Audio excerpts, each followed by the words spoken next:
SER Podcast. Aquí solo se ve lo que se recuerda y solo nos ven los que nos sueñan. Eusebio Calonge, dramaturgo de La Zaranda, bienvenido a La Hora Extra, feliz año.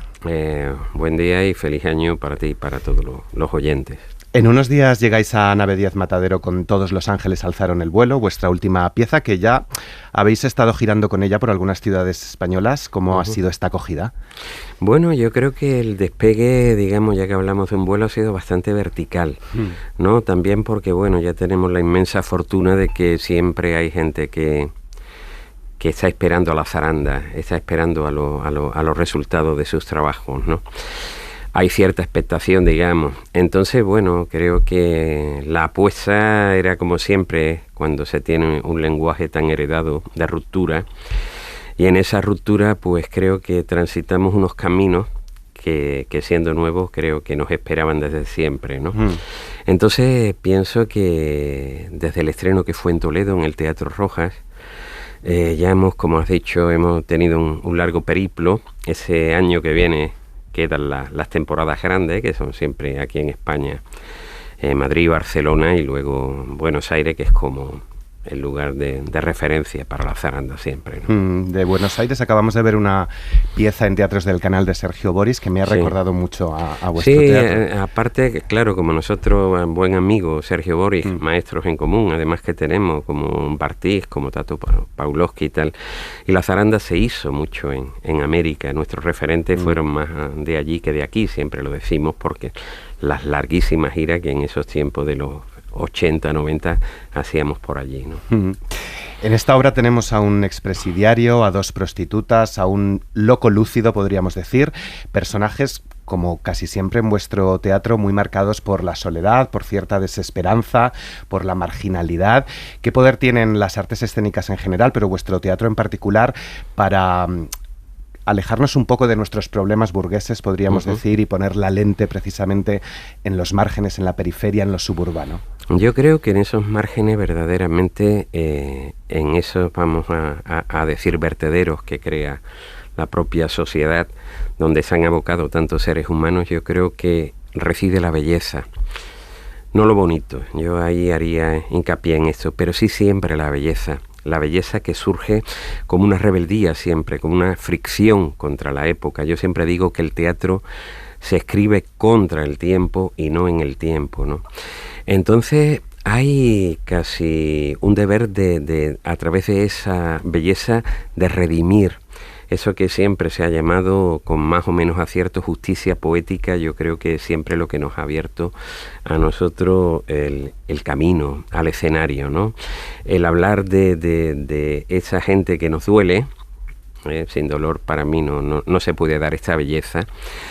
Es lo que a nosotros siempre nos ha motivado a seguir trabajándolo. Entonces pones verdaderamente tu visión en estas personas que se han quedado fuera, digamos, de lo que llamamos la vida social, y que siguen pugnando por el amor, por la libertad, por la dignidad, por todo este tipo de cosas, sin que seamos capaces muchas veces de verlo, ¿no? Uno de los personajes, un poco el que tiene el peso de la voz narrativa, es Virgilio, como el autor de la Eneida. ¿De qué textos o de qué personajes brotan sus palabras? Bueno, yo creo que ese Virgilio tiene mucho que ver con la Eneida, porque me interesaba mucho de Dido y Enea, esa confrontación y ese encuentro del amor más en el Hades, ¿no? Que hay entre los dos, aunque sea muy fugaz, pero me interesaba mucho porque siempre la zaranda busca trascender, digamos, la realidad, intentar, sería pretencioso decir explorar, pero sí sentir qué puede pasar cuando estos personajes son alcanzados por la muerte. De ahí ese que redima la belleza, ¿no? Tiene también otro polo que es el narrativo, y eso está muy basado en el personaje del príncipe, del idiota en Dostoyevsky, ¿no? Tiene ahí quizás un referente más, yo creo que más de articular la pieza, ¿no? A través de esos pequeños monólogos que ese loco lúcido va como intercalando, va como guiando, prologando cada situación escénica. Yo creo que serían dos de los afluentes literarios, pero claro, muchas veces estas influencias nos pasan desapercibidas. En un autor normalmente lo que más nos ha marcado muchas veces no lo sabemos, ¿no? Porque fueron lecturas que se pudieron quedar en nuestra propia etapa de formación, o cuando como lector o como empezábamos en el mundo del teatro nos iban haciendo. Entonces, bueno, yo creo que estos son dos afluentes que creo que pueden ser visibles, ¿no? El nombre propio de Virgilio así lo denota, y el citar explícitamente a Dostoyevsky, aunque sea de un modo muy cómico, creo que también se hace. Hay otro príncipe que siempre está como una constante en todas mis obras, que es Hamlet, que es Shakespeare, claro, ese es el gran, como no es el afluente, sino el torrente que inunda siempre todo el teatro. Grandes textos, grandes autores. No sé si lo que hoy se escribe es más efímero, perdura menos. Bueno, yo creo que escribir para la actualidad siempre va a ser efímero, ¿no? Yo tenía un maestro que siempre me decía, si quieres ser actual, escribe para la eternidad. Creo que los problemas del hombre son eternos, sus pasiones, lo que nos mueve a cada uno es eterno. Por eso los clásicos tienen vigencia, ¿no? Lógicamente, como he dicho antes, entramos en fricción con el tiempo donde la obra aparece. Sería absurdo montar un decorado barroco y eludir el paso del tiempo en esas obras. Pero las pasiones humanas, las pasiones que nos mueven, están siempre ahí. Entonces, si trabajamos para la actualidad y para problemas que, pues, como podía ser Ionesco, se podrían solucionar, yo creo que eso no nos va a dar siempre un teatro eso. Podemos recordar grandes autores del siglo XVIII, XIX, con aquella comedia, ¿no? que partían de grandes efectismos. La época de los prodigios, ¿no? Que inaugura Calderón con el mágico prodigioso y todo eso, que dio en un teatro que hoy prácticamente ha desaparecido, inmontable. Estaba hecho para una circunstancia de asombro que hoy día nos reiríamos muchísimo porque tenemos la inteligencia artificial y tantos avances tecnológicos que sería que sea una broma esto, ¿no? Virgilio, un camello recién salido de la cárcel, viene a constatar cómo la soledad sigue ahí intacta, cómo no hay posibilidad de reconciliación con la vida. Intenté huir de mi pasado poniendo tierra de por medio, pero en este juego no se reparten cartas nuevas, cada uno tiene su destino trazado, solo podemos seguirlo. ¿Dónde reside la esperanza, Eusebio, o la belleza que decías antes, cuando parece que el destino está escrito y no podemos huir de él? Bueno, la poética de la zaranda yo creo que está del otro lado del horizonte. Todo depende de dónde ponemos nuestra esperanza, de qué lado del horizonte. Es decir, un ajuste de cuenta social con estos personajes marginales que van muriendo día a día, sin que, como también habla el texto, sin que verdaderamente ocurra absolutamente nada, en prostíbulos, en esos márgenes tan tenebroso muchas veces. Yo creo que la única redención posible a través del teatro, en ese caso, sería otorgarle ese vuelo a donde no sabemos, ¿no? Creo que la poética de Zaranda siempre ha estado en buscar esa trascendencia de lo que no sabemos, el misterio al fin y al cabo. A mí denunciar la realidad, por supuesto, porque insisto en eso, que el teatro habla de la tragedia del hombre siempre, pero de la tragedia de un hombre ya puede abrirse toda lo que sería el argumento. No hace falta poner una gran situación de un sistema político que falla y todo este tipo de cosas que normalmente, pues bueno, están además muy perturbados por las noticias, por todo ese mundo que emborrona todo lo que muchas veces se quiere explicitar en unos marcos, unos referentes tan grandes. Sí. Entonces yo creo que esa poética de Zaranda siempre trasciende ese horizonte, siempre otea lo que no sabemos, siempre intenta abrir, empujar esa puerta al misterio, ¿no?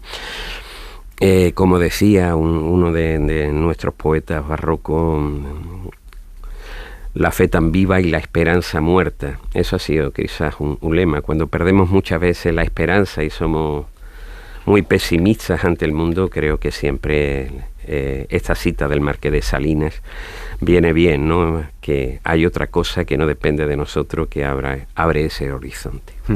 Vuestro teatro no es panfletario para nada, pero siempre hay denuncia social y política. Hablabas de personajes que aparecen y desaparecen, sí, todos comparten esta realidad, pero en particular son las mujeres las que aparecen y desaparecen y parece que a nadie le importa.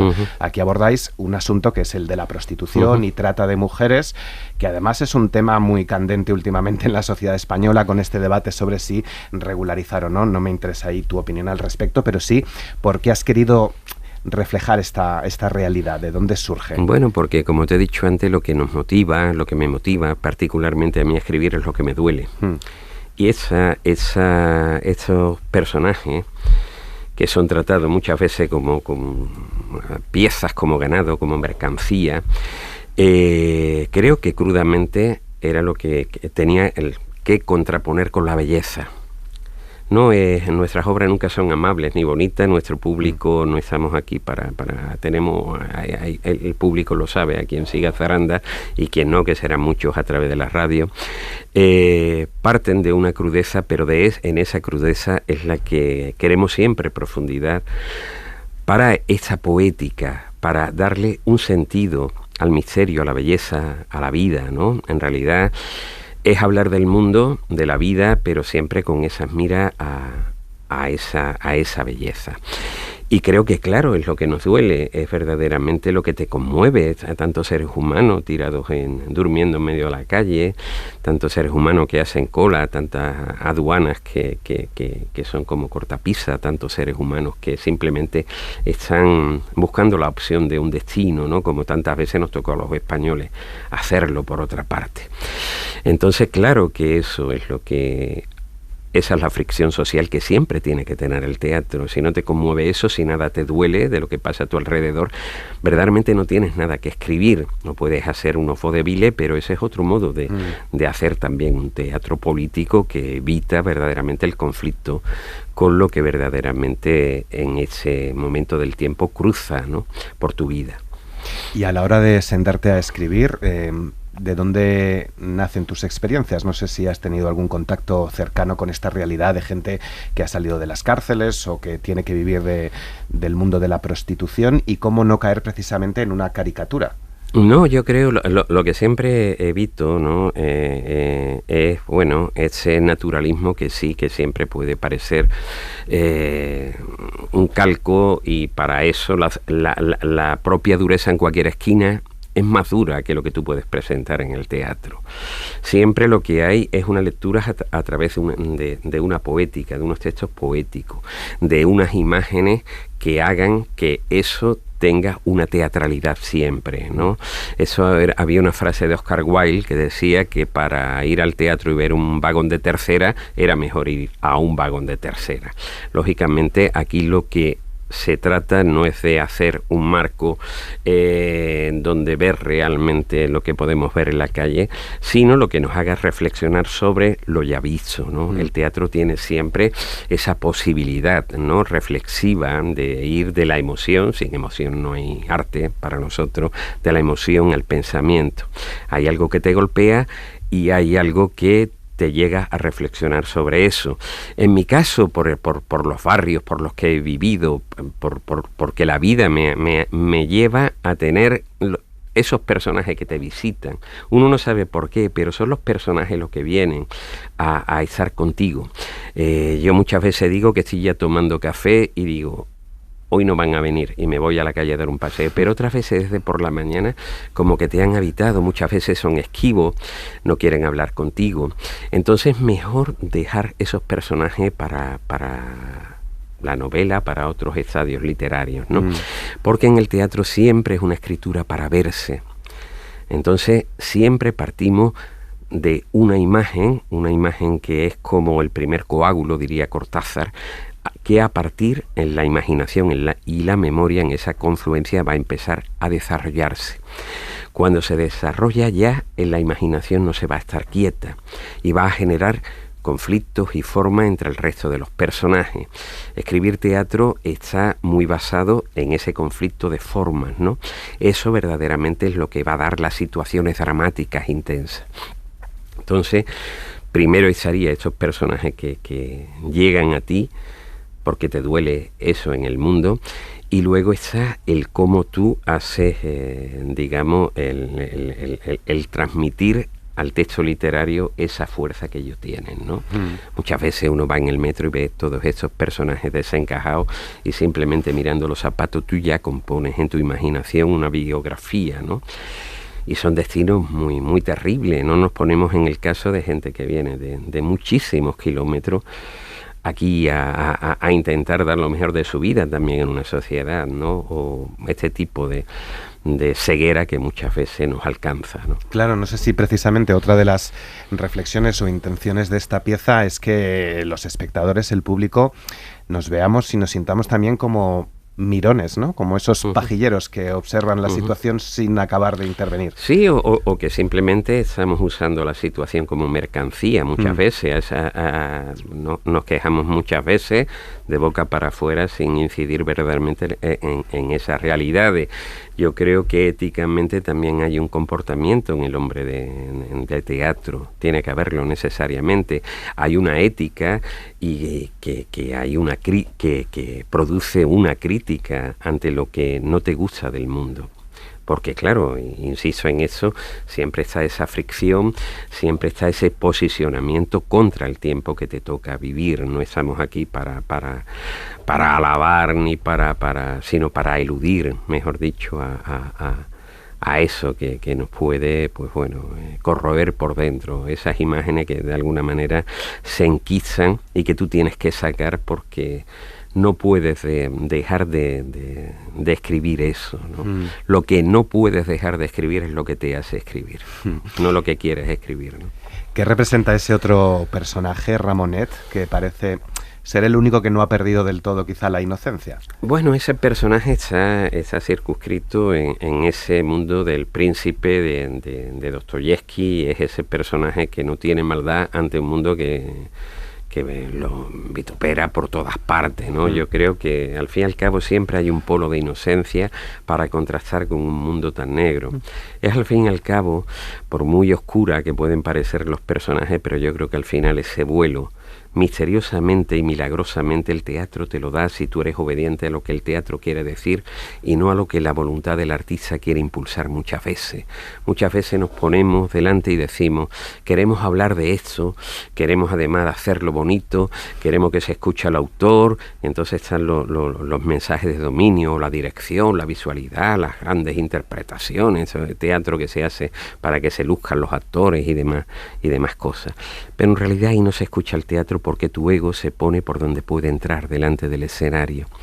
Y lo bonito, lo sorprendente, lo que te regala verdaderamente el teatro es cuando tú te apartas de todo eso y en los ensayos aparece lo que tú no esperabas. El motivo por el que después de tanto tiempo, 48, casi 49 años, la zaranda sigue haciendo teatro, es porque esto se sigue produciendo en nuestros ensayos. Algo que no estaba en el texto, algo que no estaba en la imaginación de ninguno, ni de la dirección, ni por dónde iban a ir los personajes, de pronto tras los ensayos va apareciendo. A través del juego, que es fundamental siempre en el teatro, donde no hay juego, no hay teatro, este intercambio verdaderamente de reciprocidad y de intuición actoral, que hace que el centro de un actor lo mueva el centro de otro actor, y ahí se configura la obra. Esto es fascinante. Yo cuando he visto verdaderamente que me inventa un primer ensayo, me lo han dicho ciertos autores, ¿cierto? Y veo que están ensayando con un papelito sobre un escenario, digo, aquí no puede aparecer el teatro, te estás poniendo delante. Olvídate del texto, olvídate de todo lo que tú pensabas que iba a hacer, súbete al escenario, intenta con esa intuición de las ideas que ya se te han generado, jugar con el otro. A partir de ahí el teatro sí se te puede revelar, ¿no? Claro, eso requiere una gran química con Paco y con el resto del equipo, también una humildad, sabiendo que no es un teatro discursivo basado en la palabra, sino un poco más en los cuerpos que encarnan esas palabras, y ahí uno tiene que ceder y dejar que su texto se transforme. Bueno, yo creo que el teatro es un arte independiente de la literatura dramática, siempre lo he pensado así, ¿no? Es decir, los escritores de teatro, con eso de escribir para verse, trabajamos para el cuerpo del actor. Desde que trabajamos para el cuerpo del actor, desde que empezamos a escribir para eso, va a llegar al actor que va a ser el que le va a dar verdaderamente una transfusión de sangre, de nervios, de lágrimas, de emociones, ¿no? A eso que se llama personaje. Y de ahí va a intentar ir hacia el espectador, hacia la emoción del espectador, hacia quedar en su memoria de algún modo. En ese arco de energía, de algo intangible, es donde se da el teatro. El teatro es ese fluir para mí. No podemos decir, no, el teatro es... Yo creo que es ese fluir. Es algo absolutamente que no podemos detener porque está en una atmósfera, está en la captación y en las intenciones de quien te contempla, ¿no?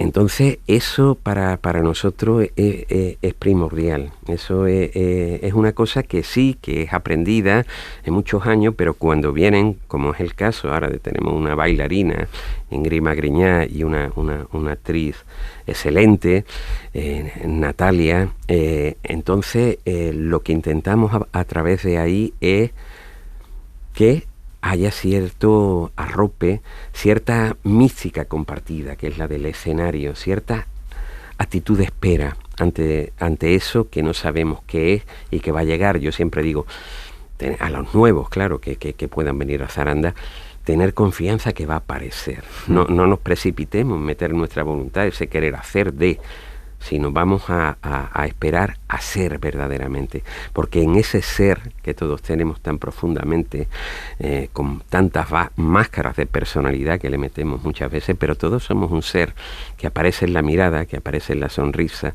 en lo más frágil que tiene el ser humano, y a través de ahí aparece siempre el personaje, no a través de las palabras. Las palabras vienen después, esa es una imposición ya del autor, pero el actor debe de empezar a trabajar que esas palabras aparezcan en la mirada, aparezcan en la sonrisa, aparezcan en ciertas actitudes mucho más frágiles que el pensamiento, ¿no? Ahí está el ser es eso que respira, eso que donde circula la sangre, que tiene unos nervios y que ni siquiera nosotros muchas veces sabemos hacia dónde nos puede llevar. Tenemos un carácter cada uno, por supuesto, ¿no? Pero el ser es verdaderamente misterioso. Cualquier presencia viva que cruza su eternidad con la nuestra para mí es milagroso y me parece precioso, y que ahí reside verdaderamente el respeto a la vida, ¿no? Ese cruzarnos continuamente con seres humanos, como ahora contigo, como con tantas personas a lo largo de un día, que hay algo ahí que comparte una eternidad, una vida con nosotros, ¿no? Vamos a nombrarlos a todos: Gaspar Campuzano, Enrique Bustos, Paco de la Zaranda, Ingrid Magriñá, la bailarina, Natalia Martínez, en una pieza que dedicáis a vuestra compañera Laura Gómez La Cueva. ¿En qué sentido está presente? Pues mira, lo cuento así lo más rápido que pueda. Con Laura yo había trabajado ya tres trabajos, 2 con la extinta poética, uno en el monasterio de Uclés, que era Luz in Tenebris. Éramos ya era como eso que muchas veces se dice, tu actriz, ¿no? Ese posesivo, que en realidad lo que quiere decir es que hay un entendimiento muy grande. Entonces ella iba a entrar como actriz en este trabajo. Cuando ella muere aunque luchaba contra la enfermedad, la muerte siempre es repentina, ¿no? Es como el amor y la muerte siempre viene cuando menos te lo espera. Entonces decidimos que no queríamos hacer la obra, pero la obra ya estaba hasta anunciada en el Teatro Español. Entonces era la directora entonces Natalia Menéndez. Y yo le dije, Natalia, no vamos a hacer esa obra. ¿Qué me dice? Esto ya está en marcha, tal. Y le digo, déjame intentar en 3 meses escribir una nueva obra para los 3 actores, porque estamos muy desolados y nadie puede reemplazar a esa actriz, a esa amiga, a esa compañera tan especial como era Laura. Entonces, tú haces una obra en 3 meses y te duran 2 años. Y yo digo, sí, yo creo que sí, porque allí hay un gran cúmulo. Y ahí hicimos el manual para armar un sueño. Pero esa obra en realidad es anterior, ¿no? Hicimos el manual, acabó su ruta y Paco dijo, yo creo que es el momento, con muchas modificaciones y con verlo desde otro prisma, pero que no se nos quede en el cajón. Y creo que es el mejor homenaje que le podemos hacer a Laura, que claro, vuela con todo eso, Ángeles, constantemente, es una presencia ya en tu vida, pero una presencia, no una ausencia. Si la hubiéramos dejado de hacer la obra, pensábamos que hubiera sido algo ausente, pero al hacerla está presente, ha estado en cada ensayo, ¿no? Como en tantos momentos de nuestra vida, están tanta gente que amamos y que están de ese otro lado del horizonte a donde siempre quiere llegar la poética de Zaranda, ¿no? Una caja de cervezas, 2 sillas, los muelles de una cama conforman un poco la escenografía. ¿Cómo es esta puesta en escena? Porque habrá gente que, claro, porque el teatro no es lo suficientemente accesible en todo el territorio, que no vaya a verla. ¿Qué es lo que va a ver el espectador y qué no va a ver y qué tiene que construir a partir de ahí? Bueno, yo creo que lo que nosotros con los mínimos elementos expresamos el máximo posible. Yo voy muchas veces al teatro y digo, ¿por qué no me lo quito en todo? A ver si veo teatro, ¿no? Porque hay tantas pantallas, tanta parafernalia, tanta que no veo el teatro, verdaderamente es que no lo veo. Y aquí, pues bueno, para nosotros el modo de expresar siempre es con lo mínimo. ¿Por qué? Porque eso es lo que hace que verdaderamente la imaginación pueda construir. Si tú me das en el teatro todo lo que tengo que ver, mi imaginación ya no trabaja, me ha llevado a un lugar verdaderamente donde todo se dispone de un modo, de una comodidad muy fútil, por otra parte. Entonces, con lo mínimo nosotros podemos expresar todo ese universo que se da en cualquier esquina. Aquí, bueno, ya que si estas calles están, ya eso no existe, se ha trasladado a la colonia Marconi, pero mucha de esta pieza que se ha escrito casi del natural en la calle Enrobador de Barcelona, en el Raval, lo que era el barrio chino y tal, yo me daba cuenta que siempre había colchones, camas tiradas, y donde se sentaban eran en estas digamos cajas de cerveza o sillas descabaladas, y con eso había que expresar todo ese mundo, porque claro, luego llegan las giras internacionales donde hay que fletar, que también hay siempre un componente económico en todo lo que se hace, ¿no? Y claro, las aduanas están muy caras y que te hagan una escenografía ya nunca vas a quedar. Entonces siempre, no, desde el principio hemos intentado expresar con lo mínimo todo eso, ese mundo, ¿no? Después de medio siglo dedicado al teatro, ¿qué salud tiene el teatro hoy? Porque me acuerdo que hablábamos hace unas semanas con una joven dramaturga, directora y actriz, Berta Prieto, que decía, nosotros le poníamos los datos sobre la mesa, al menos 1 de cada 4 personas ha ido al teatro en el último año, al menos una vez, ¿no? Y son datos más o menos estables en los últimos años. Pero a ella le parecía poco y dice, es que el teatro es algo viejo, aburrido, por eso está en decadencia. Si miro la cartelera, programadores muy antiguos, gente muy mayor, esto a los jóvenes no nos interesa. ¿Por qué le interesa a los jóvenes el teatro de la zaranda? Porque también van muchos jóvenes a verlos. ¿Qué estado tiene hoy el teatro? Yo creo porque la juventud es un estado del alma, ¿no? No de la edad que pasamos.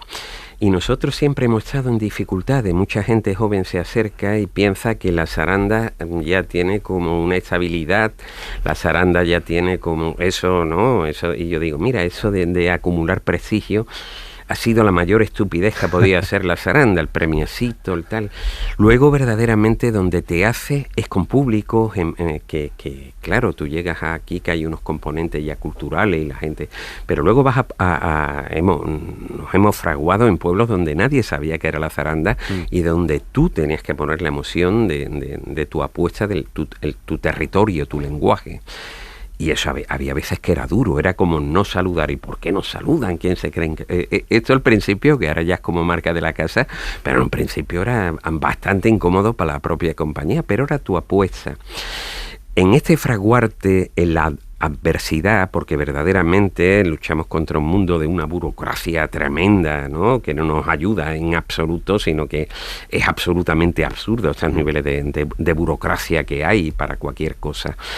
En esas las adversidades son las mismas. Es cierto que los programadores lo que quieren últimamente es un teatro y que se haga desde la taquilla, no desde el escenario, no desde la creación, sino desde el diseño económico. De aquí voy a llenar tantas filas de butacas. Y eso va a contentar muchísimo al político que esté en mi pueblo, el político de turno, ¿no? Y eso, pues claro, eso va en detrimento siempre de la creación y del exponente que la juventud siempre va a aportar al teatro.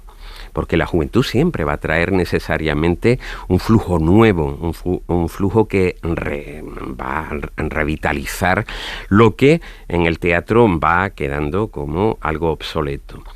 Y claro, van a encontrarse muchísimas dificultades, pero por otra parte, sin esas dificultades, nosotros, y ya aquí hablo como zaranda, no hubiéramos llegado a estar tanto tiempo y seguir batallando.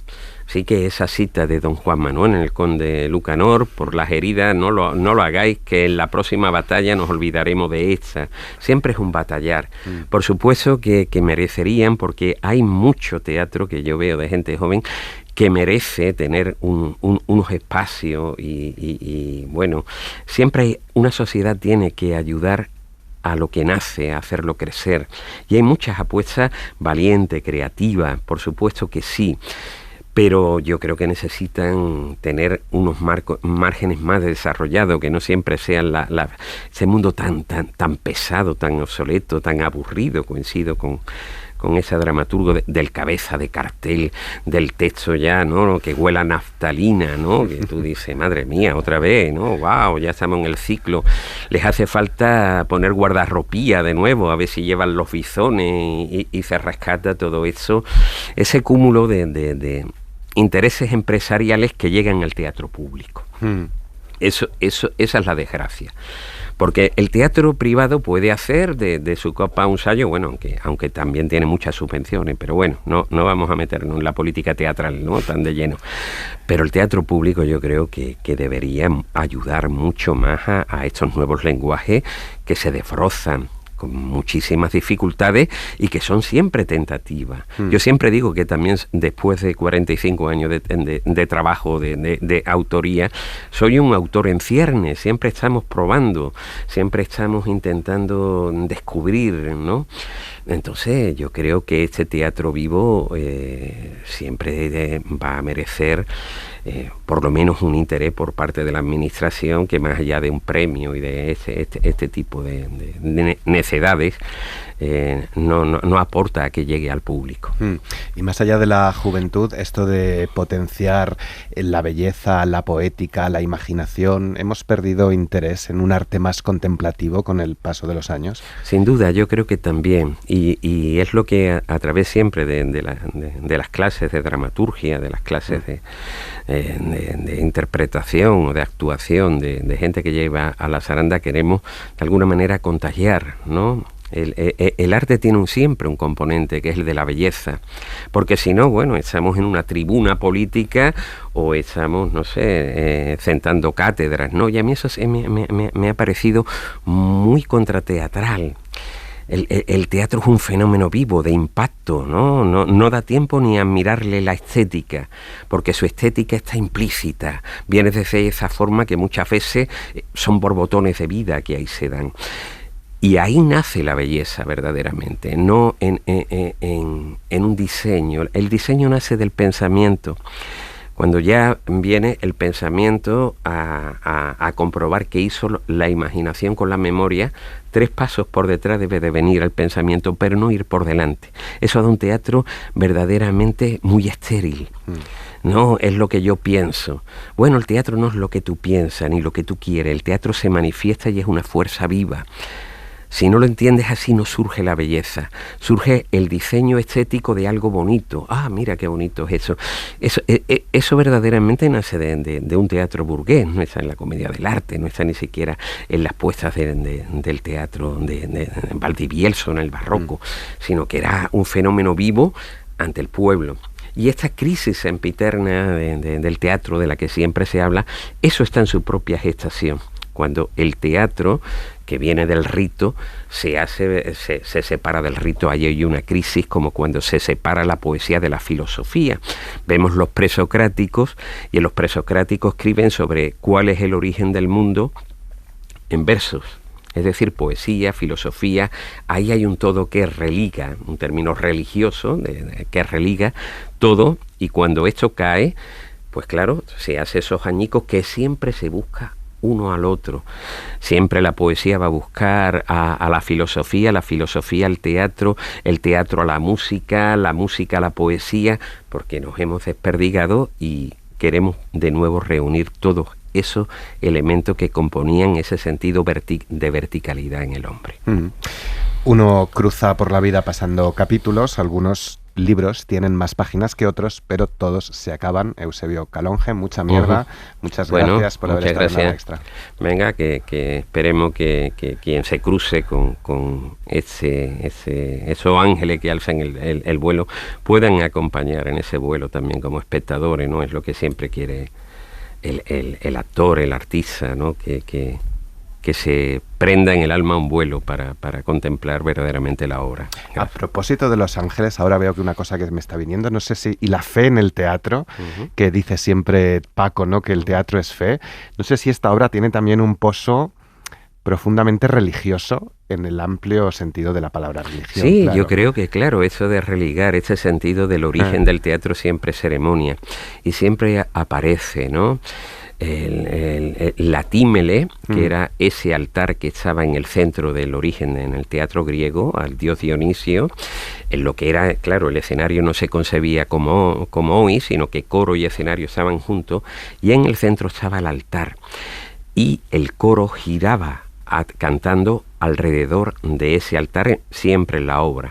La zaranda, sin saberlo, eso nos lo dijo un estudioso mucho más tarde, siempre damos ese círculo y nunca sabíamos, ¿no? Esa procesión muchas veces de que venía en el origen, decía San Juan de la Cruz, el origen no lo sé, pues no lo tiene, pero siempre es un modo de comunicarnos con ese misterio.